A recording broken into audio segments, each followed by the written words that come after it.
సూర్యాపేట జిల్లా మునగాల మండల పరిధిలోని ఇందిరా వృద్ధ అనాథాశ్రమానికి అయోధ్య రామ మందిర నిర్మాణ కమిటీ మెంబర్ కోటిలింగ మహాశైవ క్షేత్ర తాళాయిపాలెం పీఠాధిపతులు విచ్చేశారు. ధర్మో రక్షిత రక్షిత అంటూ trust founder and chairman Shivaswami వారికి ఆశ్రమ నిర్వాహకులు నాగిరెడ్డి విజయమ్మ దంపతులు పూర్ణకుంభంతో స్వాగతం పలికి వారిని సాదరంగా ఆహ్వానించారు. సామాజిక ఉద్యమకారులు డాక్టర్ వేమూరి సత్యనారాయణ రమాదేవి దంపతులు స్వామివారిని పూలమాలతో శాలువాతో ఘనంగా సత్కరించారు. ఈ సందర్భంగా సత్యనారాయణ మాట్లాడుతూ నాగిరెడ్డి విజయమ్మ నడుపుతున్న ఆశ్రమానికి తమ వంతు సహాయ సహకారాలు అందించి మండల ప్రజల సంక్షేమం కోసం వారి ఆశీస్సులు అందించాలని కోరారు.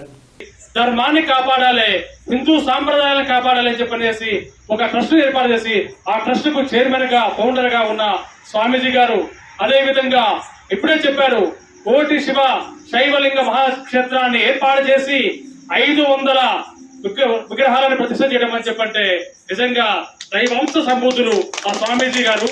అదే విధంగా అయోధ్య రామ మందిర నిర్మాణానికి అంటే మన కలియుగంలో ఇవాళ అయోధ్య రామ మందిరం ఎప్పటి నుంచో మనకు ఒక చిరకాల కోరిక.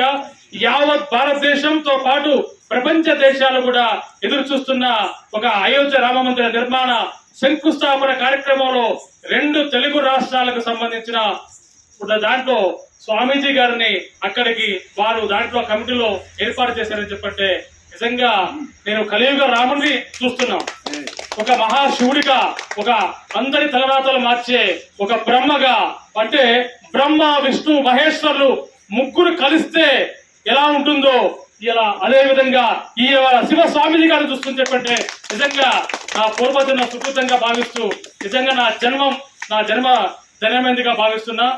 ఈ రోజు అంటే స్వామీజీ గురించి మాట్లాడటం అని చెప్పనేది కూడా మనం ఎంత చెప్పినా తక్కువే, నా స్థాయి అది కాదని చెప్పనుకుంటా. అయినా ఆ భగవంతుడు నాకు ఇచ్చిన అవకాశం అని చెప్పంటే నేను పుట్టిన గ్రామంలో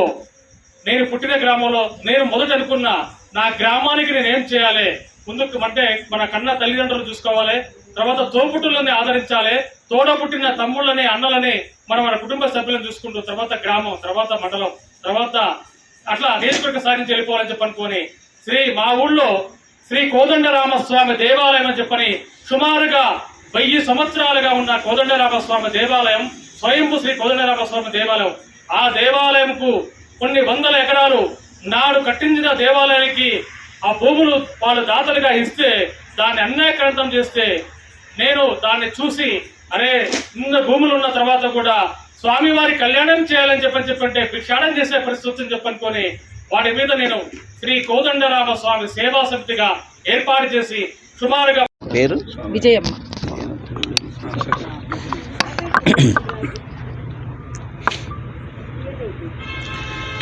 ఓం నమ శివాయ. ప్రధానంగా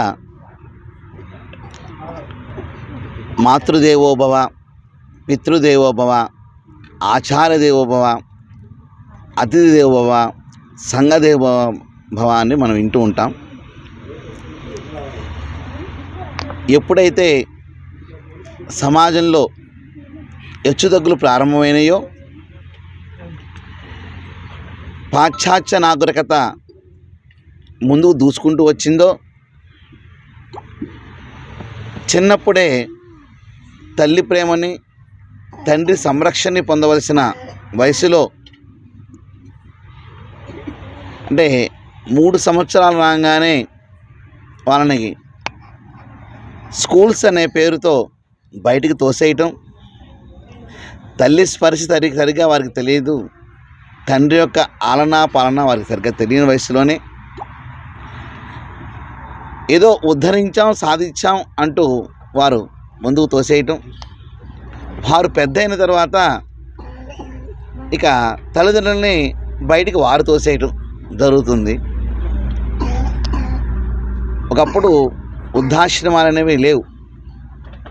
ఇప్పుడు ఎందుకు అవసరం వచ్చింది? ఎంతో కష్టపడి 50, 60, 70 సంవత్సరాల పాటు తమ జీవితాన్ని తమ కుటుంబం కోసం, పిల్లల కోసం, సమాజం కోసం చేయగలిగినంత సేవ చేసిన వారికి ఆ వయసులో ఆ యొక్క వయసులో వారికి సరైన నీడ తోడు లేక ఇబ్బంది పడుతున్న వారిని మన తెలంగాణ రాష్ట్రంలో, మన కోదాడ ప్రాంతంలో 20 సంవత్సరాల నుంచి కూడా నిర్వహించబడుతున్న ఇందిరా అనాథ వృద్ధాశ్రమం ఈ రోజున సందర్శన జరిగింది. ఇక్కడ నిర్వహణ చేస్తున్న ఆ పుణ్య దంపతులు ఇక్కడ ఉన్న వృద్ధులకి వారికి ఆశీర్వాదాన్ని ఇవ్వమని చెప్పేసి ఆహ్వానం పలికారు. మేము బాగుండటమే కాదు, మాతో పాటు మా ఆశ్రమంలో ఉన్న వాళ్ళందరూ బాగుండాలి, చుట్టుపక్కలంతా కూడా సేవా దృక్పథంతో ప్రేమతత్వంతో ఉండాలి అని చెప్పి సందర్శన కోసం రావడం జరిగింది.